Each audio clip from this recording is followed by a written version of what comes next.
নমস্কার, আমি ডক্টর মন্ডল। আজ ওয়ার্ল্ড ডায়াবেটিস ডেতে আপনাদের কিছু কথা বলবো। আমরা জানি যারা বিশেষ করে এই রোগে ভুগছেন যে তারা সবাই জানেন যে এটা দু ধরনের হয়, টাইপ 1, টাইপ 2। কিন্তু আজকের আর আমরা সেখানে থেমে নেই।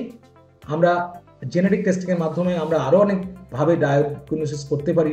ডায়াবেটিসের বিভিন্ন প্রকারের ডায়াবেটিস আমরা করতে পারি, কিন্তু সেটা তো ডাক্তারবাবুদের বিষয়। আপনি কেন এই রোগটাকে নেগলেক্ট করবেন না? কেন? কিছু কিছু জিনিস তো আপনারা সবাই জেনে গেছেন, এতদিন ডাক্তারবাবু আপনাদের বলেছেন যে এটা আনকন্ট্রোল থাকলে চোখ খারাপ হয়, কিডনি খারাপ হয়, আমরা সবাই জানি। এবং আমাদের যে পায়ে আলসারেশন হতে পারে। কিন্তু আরও একটা ইম্পর্টেন্ট বিষয় আমরা অনেকে হয়তো জানি না, যে ডায়াবেটিস কিন্তু ডিপ্রেশনের কারণ। ডায়াবেটিস ইন্টারনালি কিছু ডিপ্রেশন করে। আর কমন কারণ হচ্ছে এটা, যেমন ধরুন আপনি খেতে পারবেন না, আজ এটা খাওয়া বন্ধ সেটা খাওয়া বন্ধ। বিশেষ করে যারা খাবার খেতে ভালোবাসেন তারা বাইরের পাশে বসে একজন ভালো ভালো খাবার খাচ্ছেন, আপনি সেটা খেতে পারবেন না। 2 নম্বর হচ্ছে বারে বারে সুগার চেক করতে হবে, ফোটানোর ভয়। যারা ইনসুলিন নেন, ইনসুলিন নিলে অনেক সময় বা কোথায় রাখবেন, কীভাবে নেবেন, প্রত্যেকদিন ছুঁচ ফোটানোর ভয়। এবং নিয়মিত এক্সারসাইজ করাটা ভালো, সে তার জন্য একটা সময় নষ্ট, যদিও এক্সারসাইজ করাটা অবশ্যই জরুরি। এবং যদি ইনসুলিন যারা ব্যবহার করছেন তারা যখন বাইরে যাবেন তখন কীভাবে ইনসুলিন রাখবেন, কীভাবে না রাখবেন তার ভয়, হাইপোগ্লাইসেমিয়া হওয়ার ভয়। এই এত কিছু ভয়ের জন্য কিন্তু আমরা ডায়াবেটিসটাকে ডায়াবেটিস কিন্তু একটা বিভিন্ন ডিপ্রেশন তৈরি করে। কিন্তু এটা তো বললে হবে না, যেটা হয়েছে সেটাকে আপনাকে মেনে নিতে হবে। যাতে না কোনো কমপ্লিকেশন তৈরি হয়, সেটাকে নিয়মিত ডাক্তারবাবুর পরামর্শ মতো আপনাকে ওষুধ নিতে হবে। যেমনভাবে ওষুধ বলবেন ডাক্তারবাবু সেই ওষুধ নিতে হবে। যদি আপনার ডাক্তারবাবু ইনসুলিন প্রেসক্রাইব করেন, নেবেন ইনসুলিন, কি আর করা আছে?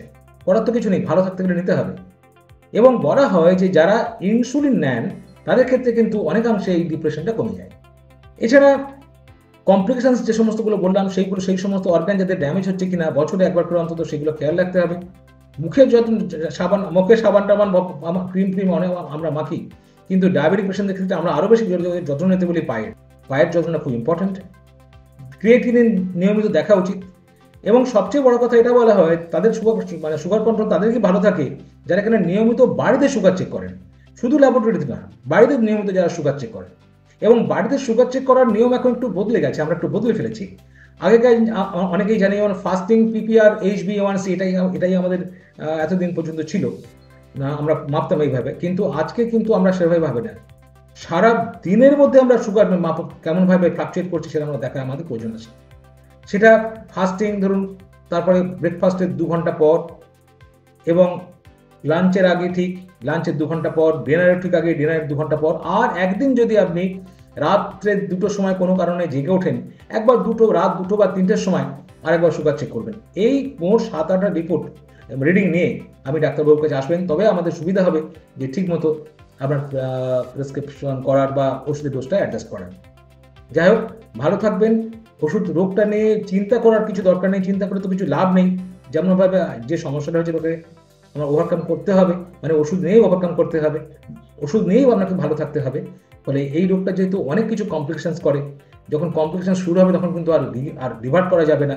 ফলে রোগটা নিয়ে আপনি কিন্তু সাবধান হবেন এবং নিয়মিত ডাক্তারবাবুর পরামর্শ মতোই তার ওষুধ খাবেন এবং বাড়িতে সুগার চেক করবেন। ভালো থাকুন।